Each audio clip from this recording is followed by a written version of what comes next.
तो welcome back जनाब इन Doom coding. जनाब जैसा कि आप लोगों को पता है कि मैं एक प्रॉपर प्लेलिस्ट बना रहा हूं जहां पे वेबसाइट डेवलपमेंट से छोटा से छोटा टॉपिक भी कवर करा जा रहा है। मतलब आपको लास्ट में A to Z पूरा कोर्स मिल जाएगा इस प्लेलिस्ट के अंदर, जहाँ पे आप वेब डेवलपमेंट सीख सकते हो। उसके बाद HTML CSS जावास्क्रिप्ट का भी मैं एक प्रॉपर कोर्स डाल दूंगा, बिल्कुल A to Z कंप्लीट आपकी गाइडेंस हो जाने वाली है। तो जनाब इस सीरीज़ के अंदर एक टॉपिक है हमारा कि वेबसाइट कितने प्रकार की होती हैं। तो ये टॉपिक बहुत से लोग अनसुना कर देते हैं या फिर जानते हुए भी इस चीज़ को समझना नहीं चाहते हैं। वेबसाइट हमारी बेसिकली दो तरीके की होती है, एक दोस्तों डायनेमिक वेबसाइट, एक है स्टैटिक वेबसाइट। और थोड़ा सा अंतर इनमें होता है। उन अंतर को हम लोग को रफली एक बार समझ लेना इस वीडियो के अंदर। कभी कोई क्वेश्चन कर दे कि भाई इतने बड़े वेब डेवलपर हो तो बता दो वेबसाइट कितने प्रकार की होती है या फिर क्या क्या चीज़ें इनमें अंतर होता है, तो इस वीडियो को आपको ध्यान से थोड़ा देख लेना है। रफली चीज़ें मैं आपको यहाँ पे बिल्कुल समझा दूंगा कि क्या क्या बिटवीन अंतर होते हैं, दोनों में डिफरेंस क्या होते हैं। उन पॉइंट बाय पॉइंट इन चीज़ों को समझ लो। याद करने की ज़रूरत नहीं है, रटने की ज़रूरत नहीं है, एक माइंड में बस एक कॉपी ले लो, कभी कहीं काम पड़ती है तो आप यूज़ कर सकते हो। तो चलिए अपनी वीडियो को स्टार्ट करते हैं, चलते हैं बोर्ड की स्क्रीन पे और प्रॉपर आपको पॉइंट टू पॉइंट इन चीज़ों को समझाते हैं। तो हेलो गाइस, हम लोग आ चुके हैं अपने यहाँ पे बोर्ड की स्क्रीन पे। तो दोस्तों जैसे कि मैंने आपको बताया कि मैं यहाँ पे स्टैटिक वेबसाइट और आपकी यहाँ पे जो डायनेमिक वेबसाइट है, इन दोनों में आपको अंतर बताने वाला हूँ, ठीक है। तो यहाँ पे अंतर समझने से पहले सबसे पहले हम लोग किस पॉइंट को समझने वाले हैं इसको क्लियर कर लेते हैं। तो सबसे पहले हम लोग समझ लेते हैं यहाँ पे स्टैटिक वेबसाइट के बारे में, ठीक है। देन हम लोग समझ लेंगे यहाँ पे डायनेमिक वेबसाइट के बारे में, ओके। तो इतना आपको शायद क्लियर हो चुका होगा। तो सबसे पहले हम लोग यहाँ पे डाल देते हैं स्टैटिक वेबसाइट, ठीक है। तो यहाँ पे हेडिंग यही पड़ेगी, स्टैटिक वेबसाइट, ओके। और इस तरीके से आपको मैं समझाऊंगा बोर्ड की स्क्रीन पे, तो आपको काफ़ी ज़्यादा समझ में आने वाला है। एक्सप्लेनेशन अगर मैं डायरेक्ट कैमरे पे करता तो उस चीज़ को शायद आप उतने अच्छे से ना समझ पाते, ठीक है। तो यहाँ पे आपको काफ़ी ज़्यादा चीज़ें समझ में आने वाली हैं। सबसे पहले पॉइंट की बात करें कि आपकी मान लीजिए ये वेबसाइट है, ठीक है। ये वेबसाइट आपने किसी डेवलपर से बना ली, मान लीजिए ये डेवलपर है आपका ये, ठीक है। और इससे आपने इस वेबसाइट को बनाई, ठीक है। इसने आपको ये वेबसाइट बनाकर दे दी, ओके। और ये आप हैं, ठीक है। इस तरीके से ये आप हैं और आपने इससे एक वेबसाइट बनाई। अब मान लीजिए इस वेबसाइट में किसी भी तरीके का कोई चेंजमेंट कराना है, कोई भी चीज़ चेंज करानी, लाइक अपना कोई आपने यहाँ पे इंफॉर्मेशन दी है, अपना फ़ोन नंबर दिया है, या फिर आपने अपने विषय में कुछ बताया हुआ है इस वेबसाइट के अंदर। मान लीजिए आपकी पोर्टफोलियो वेबसाइट है, तो कोई भी जानकारी, कोई भी इंफॉर्मेशन आपको यहाँ पे चेंज करवानी है, ठीक है। तो आप खुद नहीं कर सकते हो। आपने एक बार वेबसाइट बनवा ली इस तरीके की, तो आपको अगर मान लीजिए कोडिंग आती तब तो ठीक है कि आप इसमें फेरबदल कर सकते हो। पर जो नॉर्मली लोग होते हैं वो उनको जल्दी कोडिंग नहीं आती है, तो आप डायरेक्ट इस वेबसाइट को किसी भी तरीके से चेंज नहीं कर सकते हो। आपको फिर से इस डेवलपर के पास जाने पड़ेंगे और ये जो अमाउंट मांगेगा, जो भी पैसे यहाँ पे मांगता है, आपको वो देना पड़ेगा। ये आपकी मजबूरी होती है अगर आपको कोडिंग नहीं आती, क्योंकि इसके बदले आपको कोई ये एडमिन पैनल नहीं देता है। अब आप कहोगे एडमिन पैनल भाई क्या होता है, मैं तो नया हूँ, मुझको नहीं मालूम है एडमिन पैनल क्या होता है। तो मैं आपको अभी वीडियो के आगे में बता दूंगा। तो एडमिन पैनल बेसिकली इतना समझ लो छोटा सा कि इससे पूरी वेबसाइट कंट्रोल की जाती है। इससे आपकी वेबसाइट में जो भी चेंजमेंट होते हैं वो आप कर सकते हो बिना कोडिंग के, ठीक है। तो वो एडमिन पैनल आपको बना के नहीं देगा स्टैटिक वेबसाइट के अंदर। डायनेमिक वेबसाइट के अंदर ये चीज़ होती है, ठीक है। तो पहला पॉइंट यहाँ पे क्लियर हो चुका है। अब स्टैटिक वेबसाइट पे हम लोग सेकंड पॉइंट चलते हैं, नंबर 2 पे। अब ये जो वेबसाइट होती है, मान लीजिए वेबसाइट एक, मान लीजिए मैंने अपने पोर्टफोलियो रिज्यूमे के लिए वेबसाइट बनाई।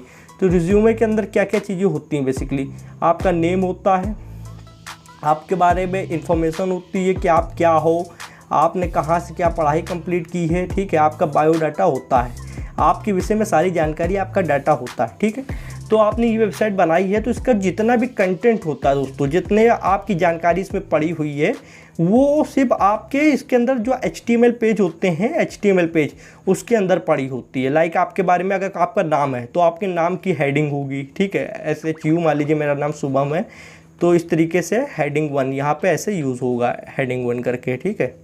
और इस तरीके से यहाँ पे क्लोज होगा, इस तरीके से कोडिंग लिखी जाती है, ठीक है।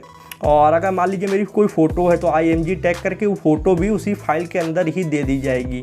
मतलब एक फ़ोटो की फ़ाइल तैयार होती है पर एक पूरा पैकेज तैयार होता है वेबसाइट का, जिसको हम लोग जिप फाइल में कन्वर्ट कर लेते हैं। मैंने इसके विषय में ऑलरेडी वीडियो बनाया है, अगर आप जानना चाहते हो तो ये वाली वीडियो देख लेना, ठीक है। तो एक जिप फाइल होती है, उसके अंदर हम लोग की पूरी HTML होती है, पूरी आपकी CSS होती है, जो आप लगाते हो, पूरी जावास्क्रिप्ट होती है। साथ में आप जो भी इमेज यूज़ करते हो, जो भी वीडियो यूज़ करते हो, वो सब इस जिप फाइल की ही अंदर होती है। मान लिया आपने कोई इमेज यूज़ करी या फिर कोई आपने वीडियो यूज़ करी, ये सारी सामग्री एक टोटल जिप फाइल के अंदर ही होती है, ठीक है। तो अब आपने यहाँ पे जो इन्फॉर्मेशन दिया, आपने अपना नाम दिया है, अपनी फ़ोटो दी है, अपने बारे में कुछ भी बताया, वो सब जिप फाइल के अंदर होगा। आपके पास चेंजमेंट करने के लिए कोई ऑप्शन नहीं है कि आप उसको चेंज कर सको, ठीक है। तो कहने का मतलब यहाँ की जो इन्फॉर्मेशन है वो पूरी उस जिप फाइल के अंदर पड़ी हुई है, मतलब वो कोडिंग फाइल के अंदर पड़ी हुई है। और यहाँ पे कोई सर्वर, जैसे मान लीजिए बड़ी बड़ी वेबसाइट होती है लाइक अमेजॉन या यूट्यूब की मैं एग्जांपल ले लूँ, ठीक है। तो यूट्यूब के अंदर क्या होता है कि उसके अंदर वीडियोस होती हैं, अमेजॉन के अंदर क्या होता है उसके अंदर प्रोडक्ट्स की डिटेल होती हैं, फोटोज़ होती हैं। अब मैं यहाँ पे अगर एग्जांपल लूँ, फेसबुक के अंदर क्या होता है, तो फेसबुक के अंदर आप लोग जानते हो फोटो होती हैं, वीडियोज़ होती हैं, तो वो एक सर्वर पर सेव होती हैं जाके, ठीक है। तो ये लोग के पास बड़े बड़े सर्वर होते हैं, होस्टिंग सर्वर्स, इसके अंदर सेव होती हैं। जबकि यहाँ पे स्टैटिक वेबसाइट के पास कोई भी सर्वर की ज़रूरत नहीं होती खास, सिर्फ आप एक नॉर्मल होस्टिंग ले सकते हो, उसमें अपना बायोडाटा सेव कर सकते हो। मतलब कुछ खास सर्वर के अंदर इसका सेव नहीं होता, कोई डाटाबेस नहीं होता है। स्टैटिक वेबसाइट का कोई भी डाटाबेस नहीं होता है जहाँ पे सारी जानकारी हो या फिर किसी भी तरीके की वीडियोस हो, कुछ भी हो, कोई मटेरियल नहीं होता ज़्यादा, बहुत ही कम चीज़ें होती हैं, बहुत ही थोड़ी सी चीज़ें होती हैं, और वो भी सब वेबसाइट के अंदर ही होती हैं, ठीक है। तो ये 2 पॉइंट थे जो मैंने आपको क्लियर कर दिए। यहाँ पे तीसरा पॉइंट है वो थोड़ा सा इंपॉर्टेंट है, ध्यान दीजिएगा। अब जो स्टैटिक वेबसाइट होती है, मैंने बताया कि ये बहुत ही सिंपल वेबसाइट होती हैं, ठीक है। तो सिंपल वेबसाइट है तो ये बहुत ही आसानी से यहाँ पे आपकी लोड हो जाएगी। तो इसकी जो लोडिंग स्पीड है वो बहुत ज़्यादा तेज़ होती है आपकी डायनेमिक वेबसाइट की अपेक्षा। आपकी जो डायनेमिक वेबसाइट मान लीजिए, मैं यहाँ पे डाल देता हूँ डायनेमिक, ठीक है। तो समझ जाना डायनेमिक वेबसाइट की मैं बात कर रहा हूँ। वो लोड होगी कुछ इस तरीके से, धीरे धीरे धीरे धीरे धीरे। और ये क्या लोड होती है, डायरेक्ट इस तरीके से लोड होती है, मतलब बहुत ही तेज़ी से। आपने क्लिक किया, आपका क्लिक आया, ये तुरंत आपके ब्राउज़र पे इसकी फ़ाइल आई, ये आपका ब्राउज़र यहाँ पे क्रोम ब्राउज़र, ये तुरंत लोड हो जाएगी। और इसमें क्या है, ये थोड़ा सा धीमे लोड होती है। अब वो आपको पता नहीं चलता क्योंकि इंटरनेट की स्पीड बहुत ही तेज़ होती है, इसलिए आपको पता नहीं चलता। पर देखा जाए तो यहाँ पे आपकी जो स्टैटिक वेबसाइट है वो बहुत ही मतलब तेज़ी लोड होती है, और डायनेमिक वेबसाइट थोड़ी धीमे लोड होती है, ठीक है। अब हम लोग यहाँ पे 3 पॉइंट समझ चुके हैं, चलते हैं डायनेमिक वेबसाइट के अंदर, ठीक है। अब ये डायनेमिक वेबसाइट जो टॉपिक है, इसको आपको अच्छे से बेसिकली समझ लेना है, क्योंकि यहाँ पे आप थोड़ी सी भी मिस्टेक करोगे तो आपका थोड़ा कन्फ्यूजन आ जाएगा कि यार इसमें भी वही चीज़ थी, इसमें भी वही चीज़ थी, ऐसा है, मतलब कन्फ्यूजन हो जाने वाला है, ठीक है। तो अब जैसे मैंने पहला पॉइंट उसमें बताया था कि आप कोई भी कंटेंट है तो आपको डेवलपर के पास जाना पड़ेगा चेंज कराने के लिए, आप खुद से चेंज नहीं कर सकते हो, ठीक है। तो इस प्रकार की वेबसाइट में होता क्या है कि अवेलेबल कंटेंट आपकी वेबसाइट पे, मान लीजिए वेबसाइट है, जितना भी कंटेंट अवेलेबल होता है, जो भी कंटेंट है वो होता है, वो आप खुद चेंज कर सकते हो।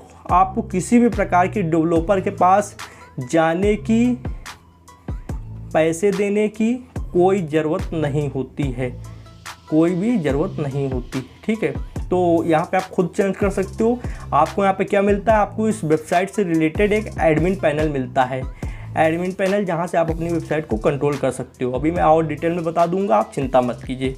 सेकंड पॉइंट की तरफ चलते हैं जनाब, यहाँ पे कि इसमें जो डाटा बेस होता है, इसमें एक प्रॉपर आपका डाटा बेस होता है, ठीक है।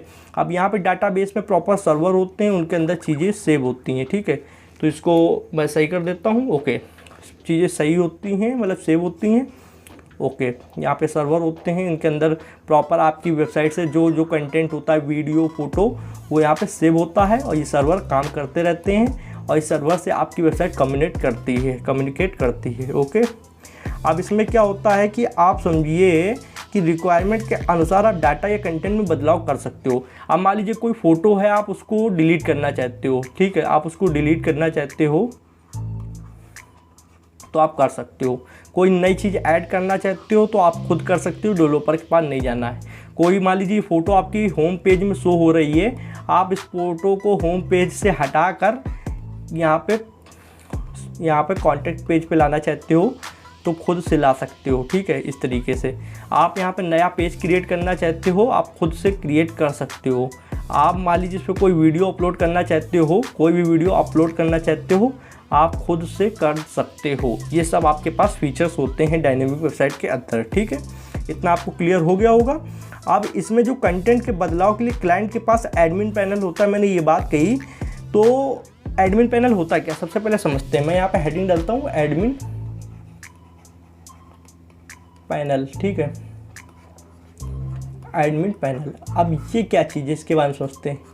ये दोस्तों एक ऐसी चीज़ होती है, एक ऐसा पैनल होता है जहाँ से यूज़र नहीं, उस वेबसाइट का ओनर, मान लीजिए आपकी वेबसाइट है ये, ठीक है, ये आपकी वेबसाइट है एग्जांपल के लिए, तो आप इसको कंट्रोल कर सकते हो। आपके पास एक कंट्रोल के लिए ऑप्शन होता है, उसे ही एडमिन पैनल कहते हैं। कंट्रोल किस तरीके कि आपकी वेबसाइट में क्या चीज़ दिखेगी, क्या चीज़ नहीं दिखेगी, आपकी वेबसाइट का क्या लोगो रहेगा, क्या फुटर रहेगा, क्या थीम रहेगी, वो सब आप डिसाइड कर सकते हो। ठीक है, तो आपके पास एक बेसिकली कंट्रोल पैनल आ जाता है जहाँ से आप चीज़ों को कंट्रोल कर सकते हो। अब इसके दो पहलू होते हैं, समझते हैं।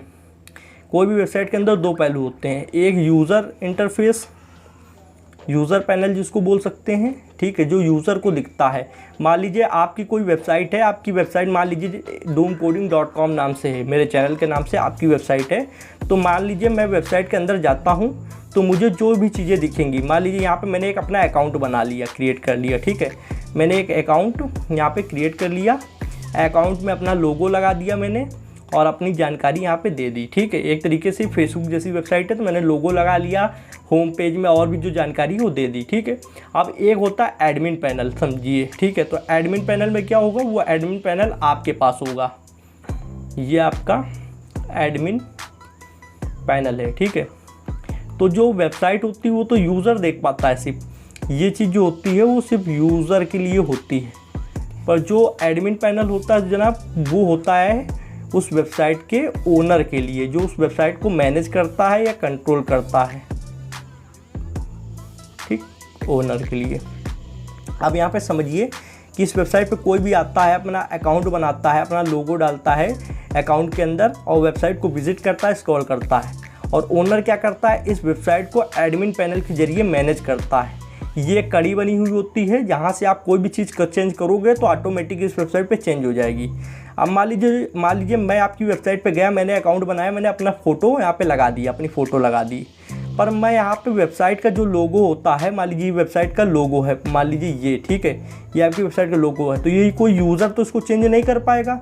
अब आपको वेबसाइट का लोगो चेंज करना है तो वो तो सिर्फ ओनर है, वो अपना एडमिन पैनल खोलेगा और वो जाकर इस वेबसाइट के लोगो को यहाँ से चेंज कर देगा। उसके लिए कोई भी प्रॉब्लम की बात नहीं है, क्योंकि वो उसके पास एडमिन पैनल है, वो यहाँ से चेंज कर देगा। ठीक है, तो आपको समझ में आया कि इस तरीके से उसके पास कंट्रोल रहता है लोगों को चेंज करने के लिए, और वो यहाँ तक का उसके पास पावर होती है कि वो उस यूज़र के फ़ोटो को भी चेंज कर सकता है। मान लीजिए ये यूज़र की फ़ोटो है, ठीक है, ये यूज़र की फ़ोटो है, उसको भी यहाँ से चेंज कर सकता है अपने एडमिन पैनल से।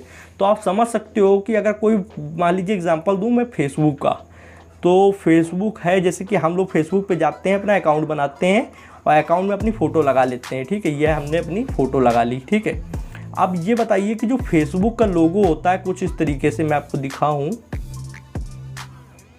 इस तरीके से। ठीक है, तो क्या हम लोग फ़ोटो को तो अपनी चेंज कर सकते हैं, जब मन आएगा तब चेंज कर सकते हैं, पर क्या हम लोग फेसबुक के लोगों को चेंज कर सकते हैं? ठीक है, ये हम है, तो क्या हम ये चेंज कर सकते हैं? नहीं चेंज कर सकते हैं। ठीक है, तो हम सिर्फ फ़ोटो को चेंज कर सकते हैं। पर जो इसकी वेबसाइट के CEO हैं, मतलब जो मालिक हैं, मार्क जकरबर्ग, ठीक है, मार्क जकरबर्ग जो हैं इस फेसबुक के मालिक, यहाँ पे मैं MZ से शो करता हूँ इनको, ये तो इस फोटो को, इस लोगों को भी चेंज कर सकते हैं अपने वेबसाइट के।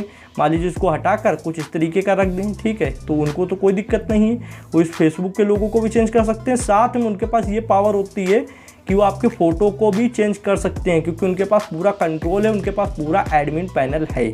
तो आई होप आपको ये सब चीज़ें यहाँ पर समझ में आ गई होंगी कि ये यहाँ पे किस तरीके काम करती हैं। आप कहोगे सर आपने कुछ एग्जाम्पल वगैरह नहीं दिया, तो मैं आपको देता हूँ एग्जाम्पल। ठीक है, तो जो आपकी यहाँ पे स्टैटिक वेबसाइट होती हैं, ये किस तरीके की होती हैं? बहुत ही कम ऐसी वेबसाइट है जो स्टैटिक वेबसाइट के अंदर आती हैं। जैसा कि आपको कोई सिंपल सा पोर्टफोलियो हो गया, पोर्टफोलियो लाइक रिज्यूमे में जिसको बताता हूँ अपने बारे में इंफॉर्मेशन देने के लिए। अब यहाँ पे अगर मैं बात करूँ या फिर कोई ब्लॉग कर लो, ब्लॉग भी नहीं आएगा, वैसे रिज्यूमे के लिए कोई वेबसाइट बना रहे हो, कोई सिंपल सा पेज बना रहे हो, वो स्टैटिक वेबसाइट के अंदर आएगा। डायनेमिक की कहो भाई कुछ 1-2 एग्जांपल दे दो, तो डायनेमिक के तो भर के एग्जांपल दे सकता हूँ, कोई दिक्कत नहीं है। यूट्यूब देखते जाओ, फेसबुक, अमेज़ॉन, ये सब जितनी वेबसाइट देखते हो जिसके अंदर किसी भी चीज़ को चेंज किया जा सकता है। मान लीजिए आज ये फ़ोटो आपको शो हो रही है अमेज़ॉन के अंदर, तो कल ये शो हो सकती है, परसों ये शो हो सकती है, ठीक है। आज ये ऐसा दिख रहा है ये अमेज़ॉन, कल ये कुछ इस तरीके से दूसरी तरीके से भी दिख सकता है, ठीक है, इस तरीके से भी दिख सकता है। तो जो चेंजमेंट होता रहे जिन वेबसाइट में, तो वो होती है डायनेमिक वेबसाइट। अब मैं आप पे 2 नोट पॉइंट बताना चाहूँगा। मेरी आदत है कि मैं किसी भी चीज़ को अधूरा नहीं छोड़ता हूँ।